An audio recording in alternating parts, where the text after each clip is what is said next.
said that in the shadow of Hoover Dam, one feels that the future is limitless, that we have in our grasp the power to achieve anything if we can but summon the will.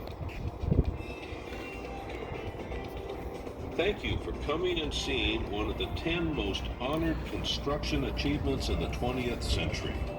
Feel free to stay and take all the pictures you wish. The next presentation is located across the street at the flagpole.